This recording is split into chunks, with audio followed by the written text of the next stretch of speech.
Bienvenidos al Mr. Franquicia Podcast, el podcast en español número 1 en el mundo maravilloso de las franquicias, conducido por su servidor Rafael Álvarez.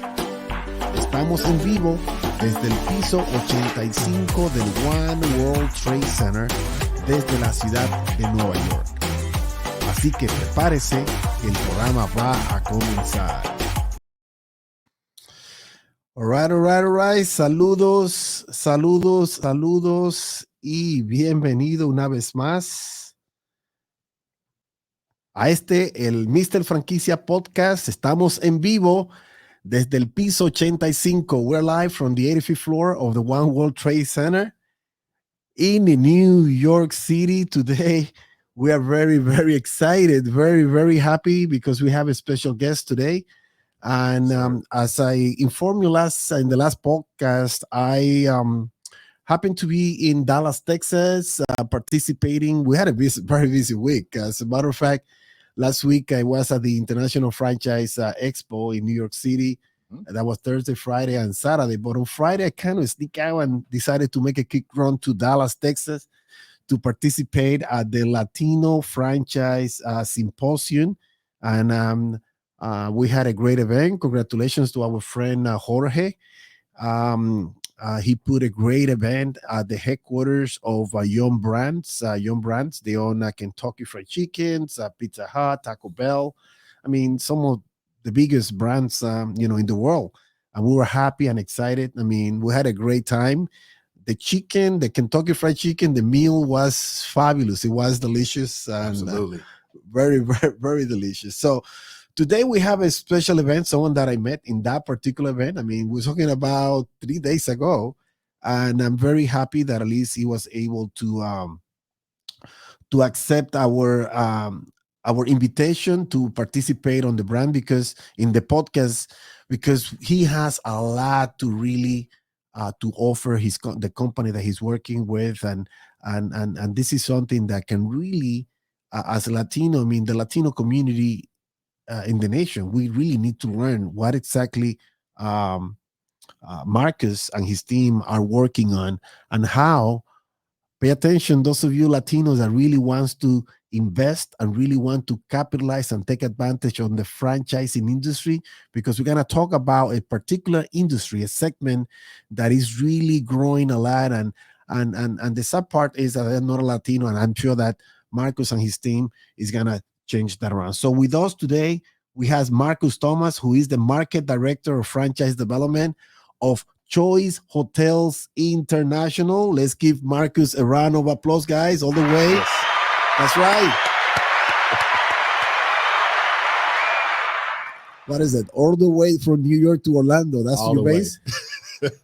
Definitely, Rafael. Thank you. Nice meeting you, man. I met you on Friday at that event. Wasn't that a nice event? It was a fantastic event.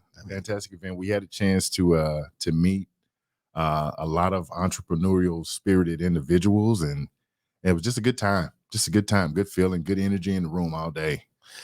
I mean, I feel like we had so much to do, so much to cover. It was just a one-day event, and it was full of a lot of great content, a lot of great speakers. I mean, we have someone there from the Small Business Administration. Our friend Mark Madrid was speakers there. Fantastic. I mean, we have a couple of people actually from the IFA that were there. And even some members from la Asociación Mexicana de Franquicias, they were there speaking. I mean, it was a really, really great event. So I'm glad that at least, number one, that I attended. I was there because I was able to connect with you, and thank you for accepting my invitation to the podcast in such a short notice. Yes, sir. So why don't we get the ball rolling, because I know that you have a lot to offer and a lot to say. But before that, I want to start getting to know you a little bit better. Why don't you tell our followers, attention please, our followers, we have someone, an African-American that is part of the minority and is trying to really utilize what the company that he works for have to offer to help other minorities, and in particular Latinos that really should be investing in this particular industry. Yes. Tell us about you. Where did you grow up? Where were you born? And Are you from New York City? No, you're not from New No, York. I'm from Dallas. All right. So, Raphael, I am Marcus Thomas. I am the Emerging Markets Director, one of two actually, in franchise development with Choice Hotels. A little bit about me. I am originally from Dallas, Texas, man. Graduated high school there. Went on to go to college at Sam Houston State University. Nice. Studied international business there, and I graduated from there, which is where I met my beautiful wife. You know, we got married, we had 2 children, and somehow, some way, she got me and convinced me to move to Florida. Can you believe that? Oh my God. Yeah. Now, believe it or not, she was born here in New York City. She was born in the Bronx. Okay. So she really loved the city. She's got family here still. Uh-huh. So you know, this is always a good opportunity for us to come back to New York for sure. Well, New York is New York, my friend. Look at that view. I mean, look at that. What I have for you. I don't even know why you did this to me. You told me, hey, man, I'm going to come here and bring you up on the 85th floor.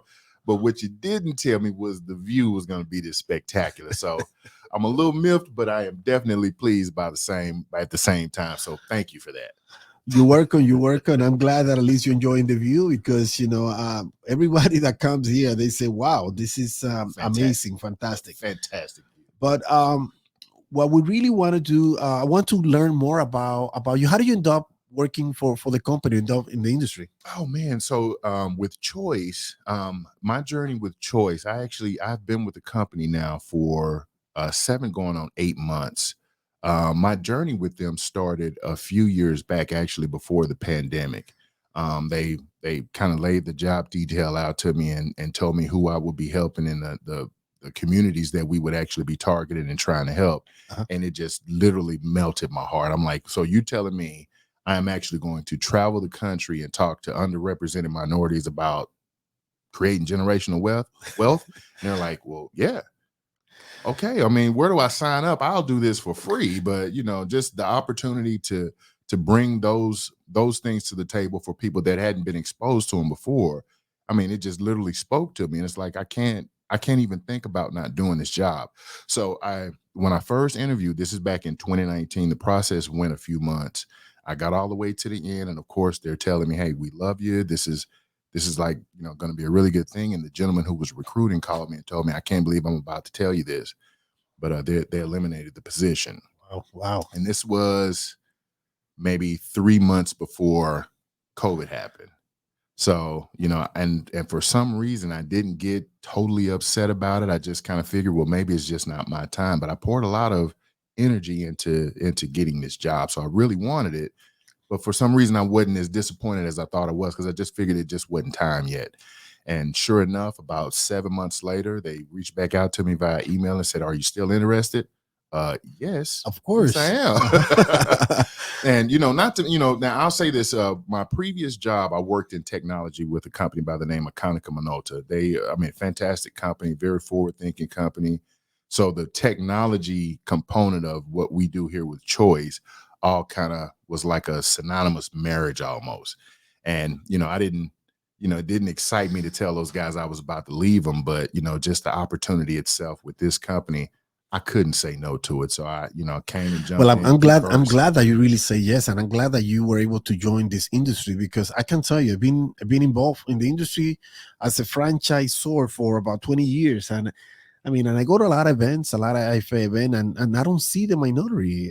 And they say, well, what happened? I mean, where's our people? I mean, at a point that I say, oh my God, I really have to do something. But, you know, let me say this to you, because when I met you at that event, my table, I was sitting in the table next to yours, but I saw you from the back. Mm-hmm. And when I look at you, I say, oh my God, I don't recall Jorge mentioning that he invited Shaquille O'Neal to the convention. I mean, because you really look like Shaquille O'Neal. And I'm bringing him to the conversation because, you know, he's like a celebrity. Yeah. Shaquille, he's now the minority, I guess, poster child, if you want to call it, because he's huge in franchising. Absolutely. And Shaquille, Shaq, if you're listening, I want to bring you to the podcast also to talk about what you're doing. I mean, because he's really phenomenal. He was at the IFA convention in San Diego, California. Yes, I mean, he's been all over. So I'm happy to see more minorities involved in the industry. So why don't you tell us about then who is your team? While you do that, I'll show also the website of Okay. your. This is the developing franchise This development is team. franchise development. And so part of the Or tell us about the company. What the with the company? company. Yeah. Okay, so Choice Hotels, just a little bit about the company itself. It's an 83-year-old company. We started back in 1939 by a man by the name of Stuart Bam Sr. Started as a marketing co-op. If you guys have all heard of Quality Inn hotels, that would be us. We started out there. He has grown this company into, oh my goodness. I mean, we are the third largest, one of the most successful lodging companies in the entire world. Our portfolio has over 7,100 hotels in over 40 different countries. So, I mean, we're doing it. We're growing. How many locations you guys have? Over 7,100 hotels. Wow, 7,100 hotels. And I noticed I'm looking at the different brands that you have. Why don't you tell them briefly? I see that you have different categories by brands. I see Cambria and Sin, Cambria. Those are our and upscale hotels. Ever Home Suites. Ever Homes. Those are extended stay. There's a new upper mid-scale hotels. Extended stay hotels. And then you have Ascens, you have Comfort. I think Comfort. Sleep In. Comfort. Quality Inn. You have Clarion. Oh my God, a lot of well-known and really a lot of brands that you see, especially when you're traveling from from when I take the I-95 right off the highway. Right off the highway. Yes, that right there. That's part of your strategy. That's part of the strategy. Easy to get to, easy to leave. Let me see what else I find here. I see also Wood Spring Suites, Suburban Studios. I have also Mainstay Suites. Those are all extended stay. Those are all our extended stay brands at the Wood Springs. And oh man, the Suburban, they're doing so fantastic right now. Yeah. So fantastic. Yes. That one, okay. And then you have, this one is very well known. It's been around, Econolodge. Econolodge, yeah. Econolodge, Roadway. Those are more of economy brands. Yeah. So if you were to look at the hierarchy of hotels, just the tiers themselves, they go from economy to mid-scale to upper mid-scale. And once you pass that, you get upscale, which is the levels that we play in very well. Above that would be upper upscale and then luxury hotels. So a couple of our competitors, maybe bigger guys in the industry, if you will, they play well in that area with the luxury and upper upscale, and we play really well in that mid-scale to upper mid-scale range. And how do you guys did in terms of COVID? I know that everybody, when they look at the pandemic, I mean, a lot of people got hit big time, but how do you guys or the company handle? How we did? Okay, so during the height of the pandemic, with COVID, as a company, Choice Hotels, this is during the height of the pandemic. Now, we were down 28%.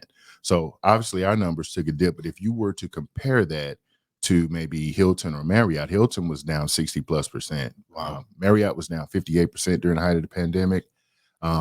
We have recovered from it since April of 2021. So we were the first company in the hospitality industry to recover from pre-COVID levels. Hilton and Marriott, they're still trying to come back. Congratulations. So, that was good. I mean, and I mean, the pandemic is still, we're still kind of hanging in there. I mean, it's taking longer than we all anticipated, but I'm happy to see a lot of changes. So if you look at your brand, I mean, when you compare, how do you compare your brands with the competitors? I mean, who's the bigger players? Bigger guys would be maybe Hilton or Marriott. Marriott's the largest in the industry, obviously. And like I said, they play well. If you were to compare their hotels to ours, like our Comfort Inn, that would be more comparative to like a Hampton Inn with Hilton. Correct. So, kind of think along those lines there. With our Econolodge, if you were to compare that to more a competitor, we would compare that to maybe Wyndham with Ramada, or, one of those. Our Sleep Inn would be maybe a mid-scale hotel that would compare maybe to a Baymont from Wyndham. So that's kind of how. So Wyndham, Hilton, and Marriott are probably our biggest competitors. How big is the hotel industry? And how big is it? How many hotels? Oh my goodness, around the entire world. I mean, you just in the United States alone, hotels and motels, there are 91,000 hotels and motels. Wow. Just in the US alone, hotels are 58,000 of them. Wow. 58,000 hotels, man. So, wow. And we talked about that at the symposium. So just, the numbers of, if you compare the percentages of who owns hotels in the US out of that 58,000, Those numbers are staggering. Now, when you look at the hotel's ownership in terms of franchisees and which are how big is the minority? Are we taking any piece of that, or? Oh man, I mean, we getting crumbs right now, brother. Really? We're getting crumbs. So if you were to look at the Latin American community, out of that 58,000, just if you were to, first off, just look at the Latin American community as far as where it ranks in the population of the U.S. It ranks about, what does it make up? About roughly 20% of the United States population. Well, of hotel ownership out of that 58,000, they probably make up maybe 0.5%. They're not even 1% of ownership in all the hotels. Hold on. Repeat that again. What are you talking about? You mean that what? Out of 58,000 hotels, out of 58,000 owned hotels and operated in the United States of America, maybe 0.5% are owned by people of Latin American descent. So Latinos own less than 1%. Less than 1% of all hotels. Of all the hotels. In the United States. So what's going on? I mean, where is the disconnect? So out of 20, we're like about 51.3 million Latinos in the United States, which represent 19-20% of the population. And you're saying that we only own less than 0.5% ownership in the hotel? I mean, yes. Where is the disconnect? I mean, and this is where your team, and let me show the team, because I want you to introduce the team. Oh, yes. And I had it on the screen. I see here. So who's John Carter? John Lancaster is yes, he's the VP of our team. So he reports directly to our director of actually our chief development officer, David Pepper. He reports directly to him.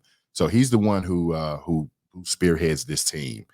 He's the head, and then myself and Jacqueline Peterson are both the directors. So the market segments that I cover, that I speak to and seek out are people of Latin American descent, obviously. Latinos, yeah? Yes, Latinos, Native Americans, and African Americans. And of course, Jacqueline, her target audience would be veterans and women. Oh, I see. Yes. I see her name here, yes. Her photo. Yeah, and our team itself has been around for 19 years now. So I mean, and you will hear, because my granddad used to tell me, hey man, if you put enough pressure in a pipe, you'll bust it.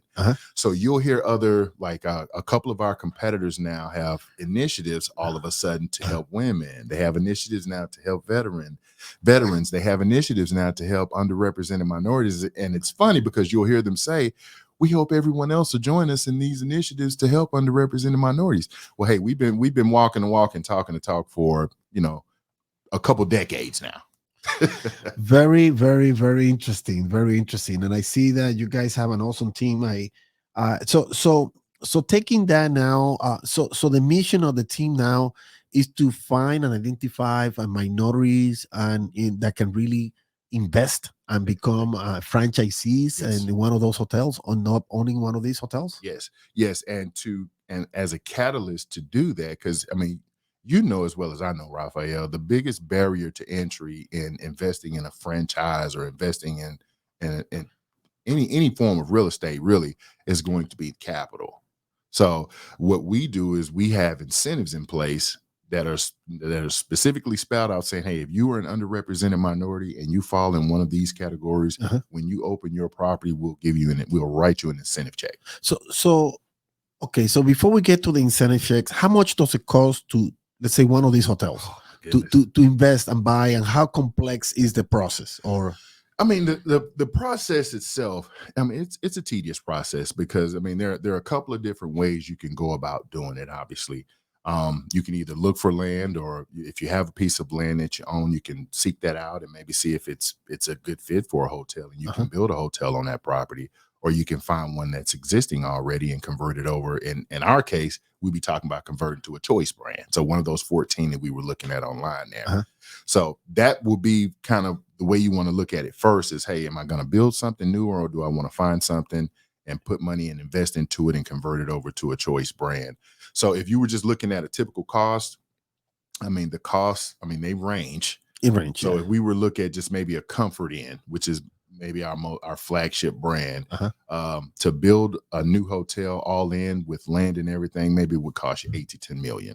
If you were going to finance 80% of that with an SBA loan, which means you'd have to come up with 20% up front, Maybe you have millions of dollars laying around, Raphael. Most of us don't, but typically what we would talk about at that point in juncture is if you have the funds, you have the capital to put forth to get things started, you do so. But if not, we look at syndicating and raising funds that way. So let me put it in perspective so my Latino familia will understand it. So we're talking about, depending on the brands that you guys choose, the different prices, hotels. So you're saying that the investment could be somewhere between $8 to $10 million, and obviously with SBA loans, I mean, you could get a financing of to 80% or 90, even 90%, even 90%. Okay, so it means that you have to come up with at least $1 to $2 million, maybe a little bit more, that you have to put down and invest in order for you to get this process going.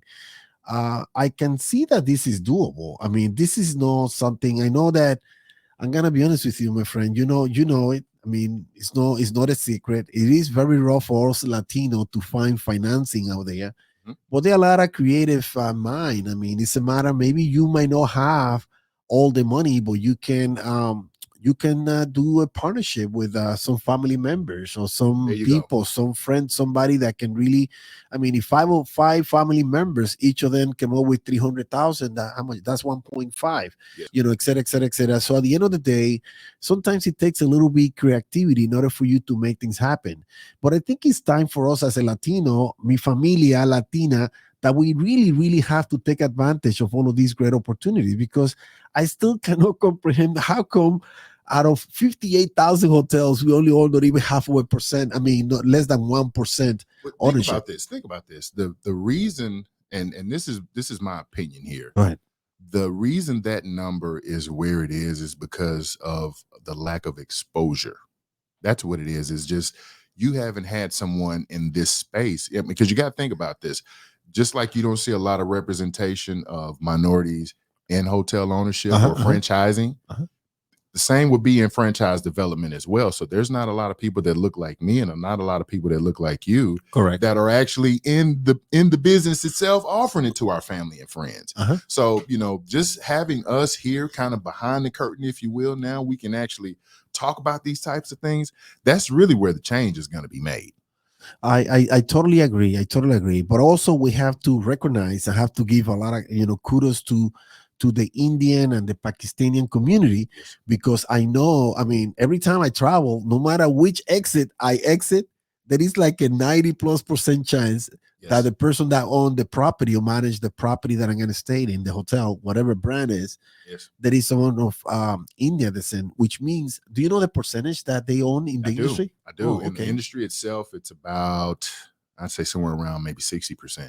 60%. Yeah, no, I also, I'm glad that you're mentioning that, because I remember hearing 63%. I was told like about 5 to 6, 7 years ago.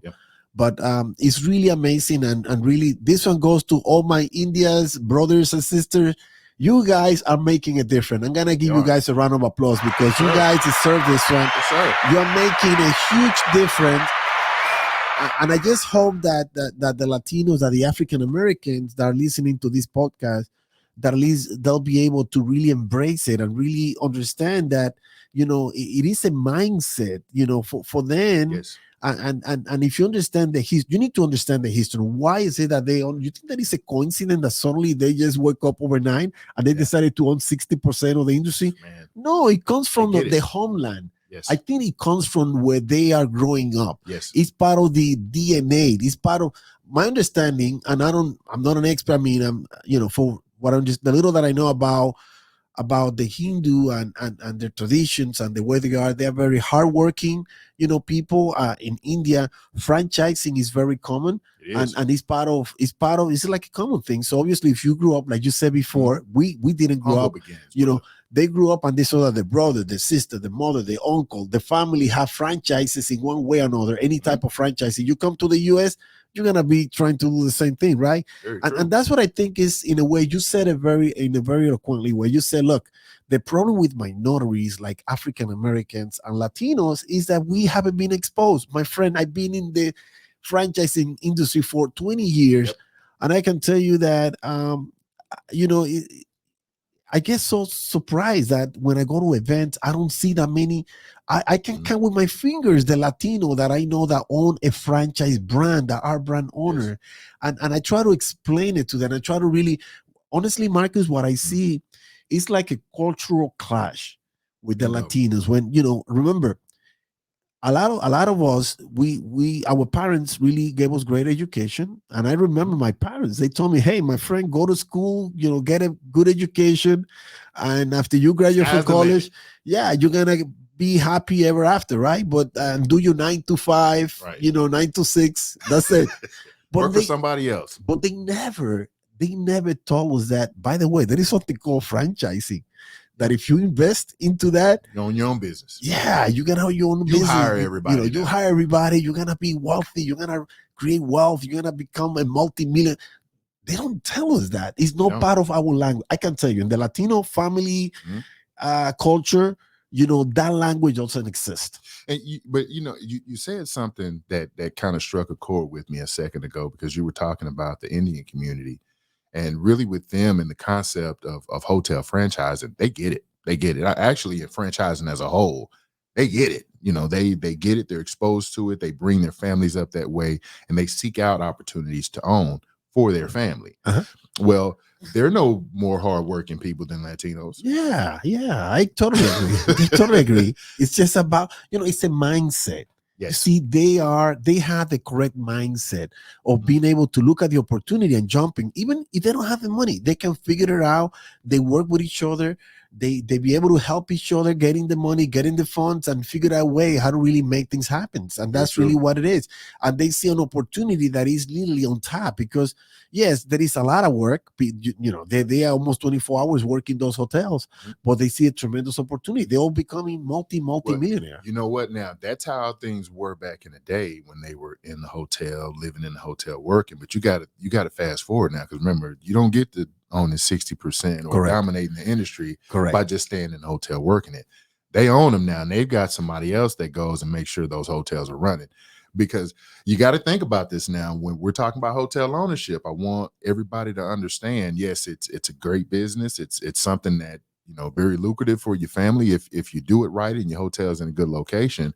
But you're not buying a hotel to work. You don't buy a job. You're buying this so it can make money for yourself and your family. So keep that in mind. We're talking to Marcus Thomas. He's the Emerging Market Director, Franchise Development of Choice Hotels International. Yes. Very happy and excited. I mean, very interesting. Very, very interesting topic, and very interesting the conversation. So the opportunities out there, Marcus. So I see that then, so after someone make the move and decide to walk us through the process, what is the process? Let's say that I want to buy a hotel. Okay. I want to get in. So let's say you find a property, which this is a very common way of getting in the hotel industry. You find a building, or you find a hotel that exists already, and you can buy that. Maybe it's underperforming or it's abandoned, and you have an opportunity now to buy it for pennies on the dollar. Well, there's a whole underwriting process that you've got to go through. You've got to look at the offering and see what is it going to cost, and how do we negotiate the price for all this wonderful stuff, and is the location a good enough location? And as we talked about at the symposium, what you're going to want to do in all of this, because you got to think, if there's an official from Marriott sitting in front of you that wants you to take this hotel and make it into a Marriott, he's gonna employ you to say, hey, this is what we'll do for you. This is what we'll do. And as a franchisee, you're going to feel good about it, because they want you to be a Marriott part of their family. Well, the same would be with Choice. What you would want to do is go get a third-party feasibility study. Okay. Feasibility study done. And that'll cost you anywhere from $3,000 to $6,000 is going to cost you. And what the feasibility study is going to do, for one, you're going to take that to the bank once it's all done and say, hey, this is what my projections are going to be at my hotel, because they're going to have to figure out. They're going to want to know, hey, if we finance this, where we're going to get our money. How are we going to get the money? How are we going to get our money back? So that study is going to tell you where your projections are coming from, economic development standpoint, what's coming to the area. So you provide all of that, the story, so they'll be able to look at numbers on the bank, Yes. pre-approval, Yes. financial, and all that kind of stuff? All of that. It's going to give you all of that. It's going to give you demand generators, and it's going to tell you, hey, this is a good location for you to have a hotel. Or it's going to tell you, this is not a good location for you to have a hotel. And do you do the market analytic story? I mean, you do all that? All of that stuff comes with that feasibility study. Okay, and which markets are the best to open up hotels? You know, that's a good question.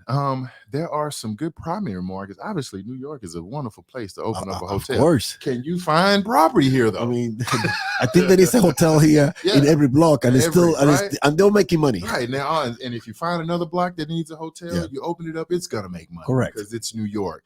But there are some good secondary and tertiary locations out there too. Like what? Like university, college? Universities. So think about this here. So if these demand generators that the feasibility study gives you, if you've got these kind of in the proximity of the hotel, it'll give you a good indicator whether you're going to have people that'll come to your hotel. So if you got your hotel near a university, good reason to have a location there. You know, talking about that, my daughter just graduated a couple of weeks ago from University of Rhode Island.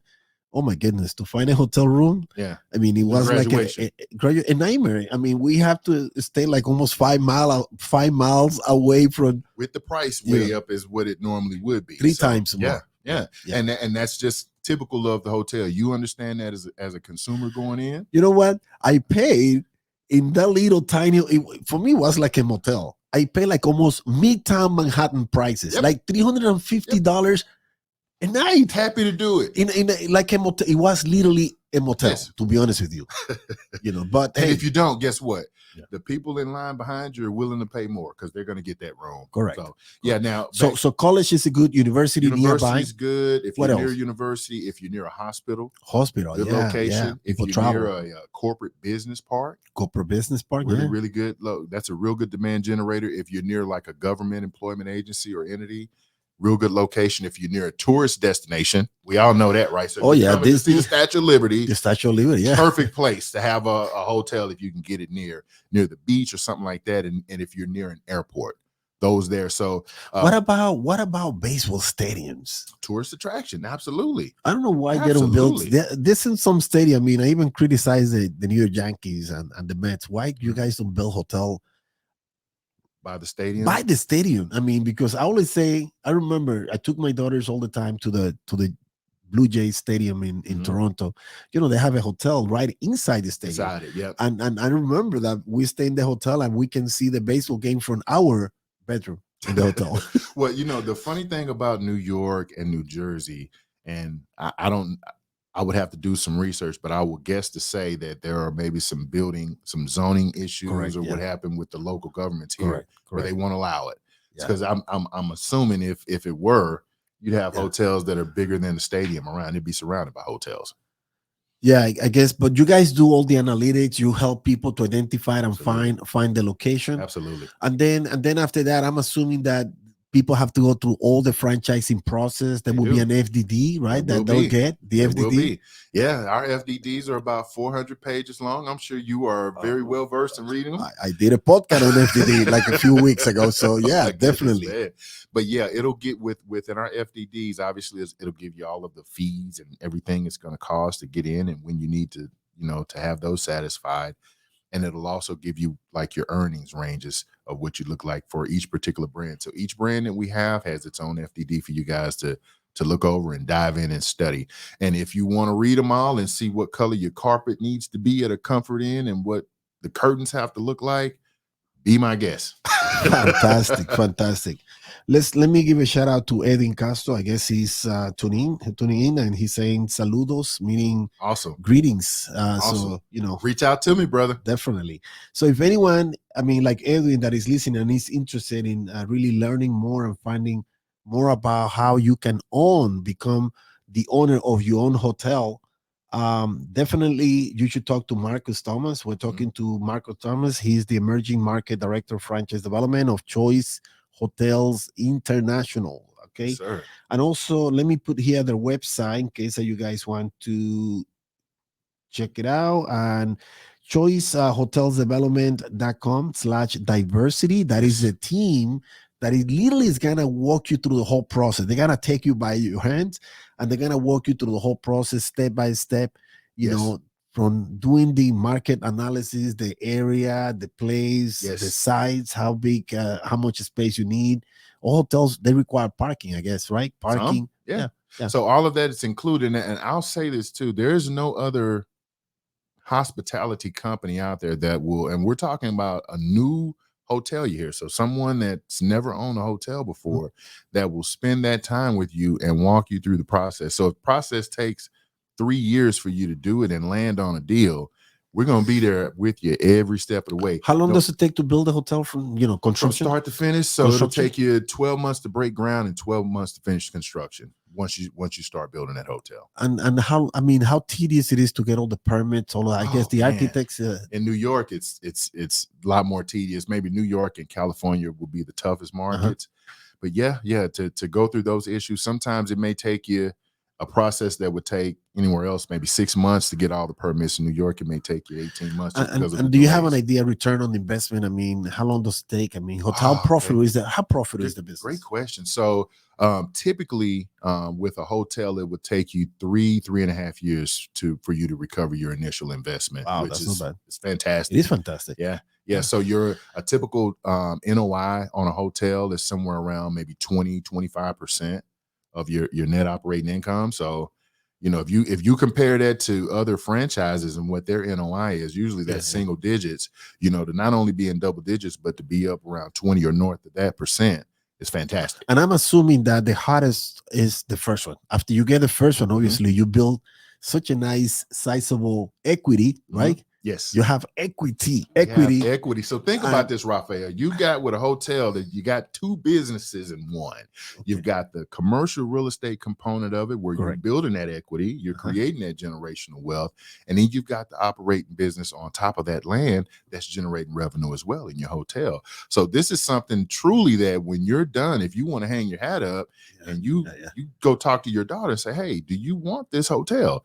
If she says yes, well, this is our family's. That's exactly what I did to one of my daughters because she's also into the franchising business, and she's just say, "Hey, Kiani, maybe we should start looking into owning hotels because I met this guy. His name is Marcus Thomas, and he's gonna be in the podcast on Monday. And guess what? I think that the hotel there is a tremendous opportunity. And guess what? Latinos, almost nobody's really taking advantage of this in a part of our community. So the opportunity is there. It's just a matter of being able to make the decision and have the right mindset. So then after you build one, you guys have multi units. You have what kind of different franchising plans you have? You have you can become like open a multi unit hotel. Everybody gets a territory assigned, or how does it work? Yeah. So you can open up as many hotels as you want. I mean, there's no cap on it. Obviously, with it being franchised, and you understand the model, you've got areas of protection. So you can't build a comfort right next door to a comfort. How do you do that? Based on population? You assign a territory to each hotel? They all have, every territory has so much space around it. So the area of protection may be, I'm just using a number. It may be 10 miles.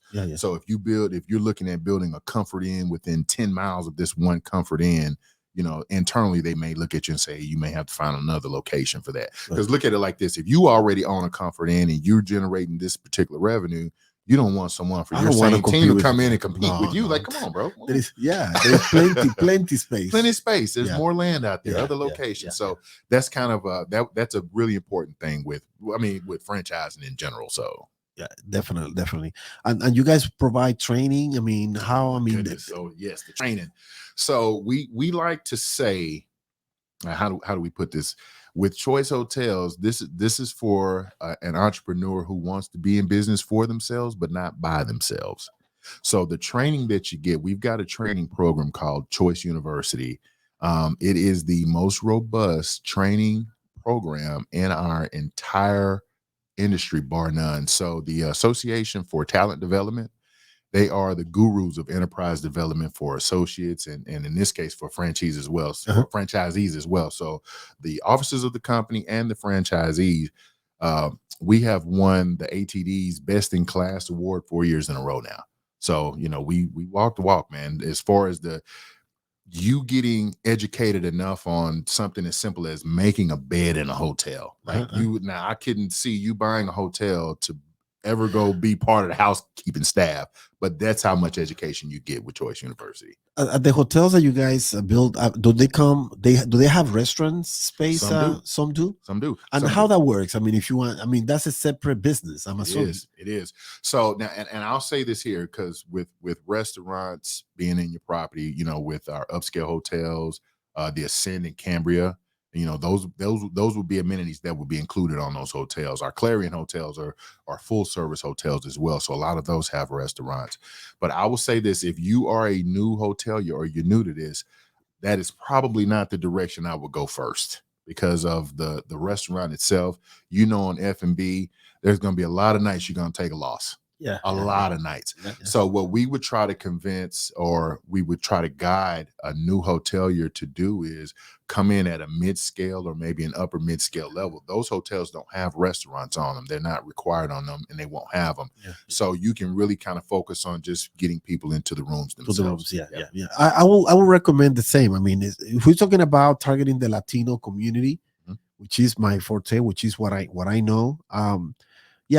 Look, if we're new in this industry, we need to get our feet wet. I mean, if you don't think about trying to get a Marriott or one of those super big hotels unless you have a lot of capital money. Beautiful. But I'm assuming that the majority of you guys are listening as someone that perhaps it has a job, perhaps someone that is a police officer, school teacher, someone that works for the Board of Ed and has a nice, sizable pension, I would say, and he's getting close to retirement, and you want to pull out maybe it's big chunk. I mean, I believe there are some opportunities in franchising. I know that there are opportunities in which you can use your retirement account as a collaterals and use money to get money or lending that you can then invest it into the franchise unit. So if you're planning to retire, you're planning, or before you retire, just start making some move and start.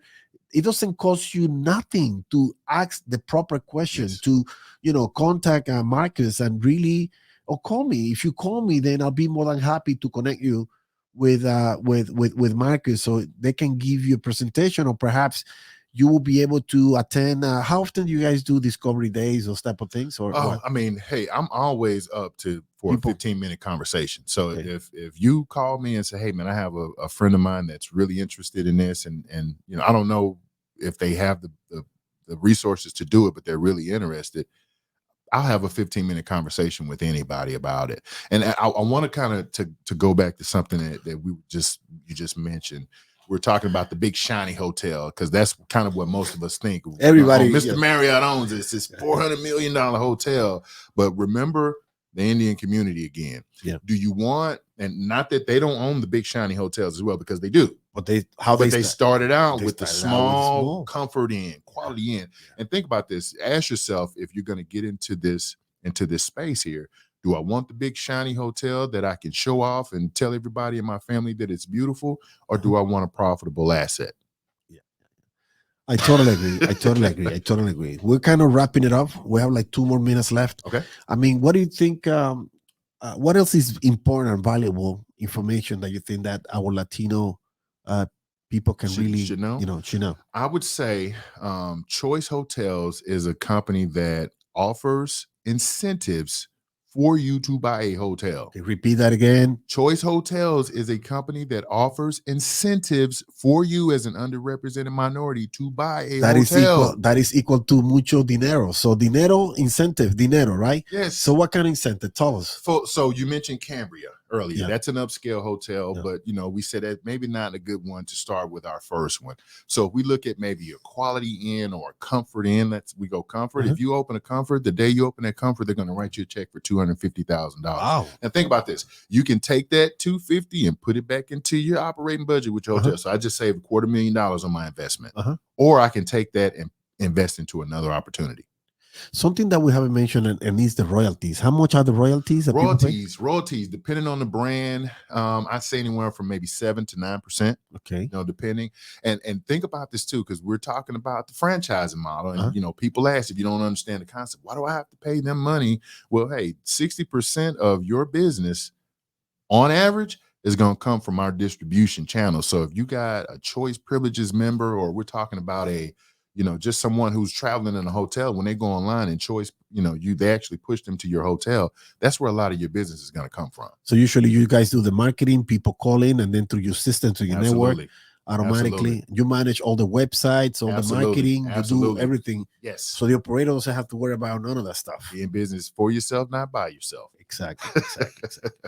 There you have it, guys. I think it's been very, very great. A very interesting conversation with Marcus Thomas from Choice Hotels International. And I see here a tremendous opportunity. So those of you, mi familia, mi gente que están escuchando este podcast, estamos hablando de tremenda oportunidad de negocio. Es hora de que nosotros realmente nos entremos a la industria de los hoteles. Es lamentable que nosotros apenas tenemos 0.5, menos de 1%, somos dueños de los hoteles. Así es que si necesitan información, contacten, please. If you need more information, contact Marcus Thomas. Yes. And the website, I have it over there, Choice Hotels Development. Through there, you guys will be able to connect with his team.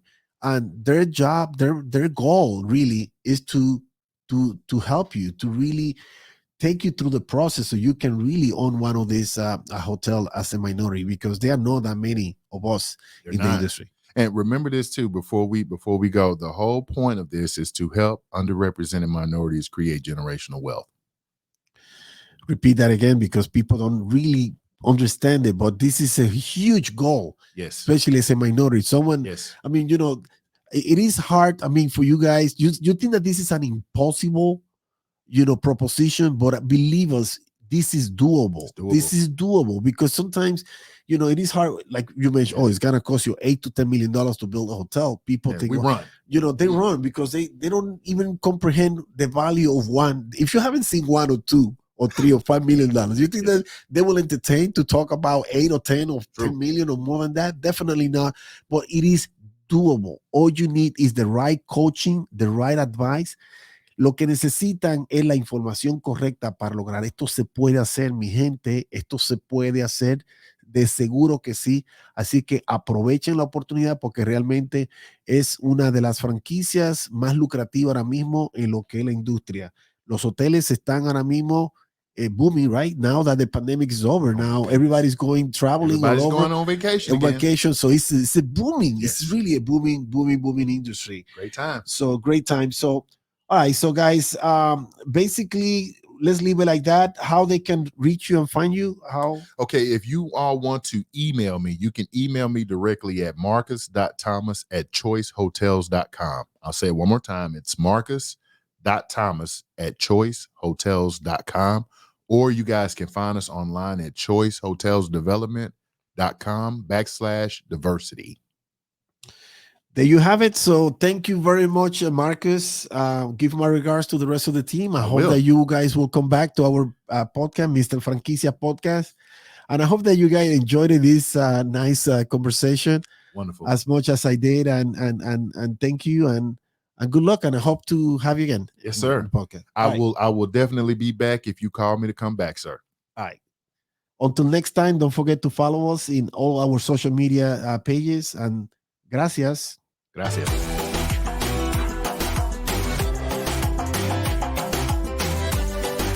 Muchas gracias por escuchar nuestro podcast. Esperamos que la información haya sido de su agrado. Manténgase en sintonía. Síganos en todas las plataformas de social media y visite nuestra página en el internet www.mrfranquicias.com. Hasta la próxima.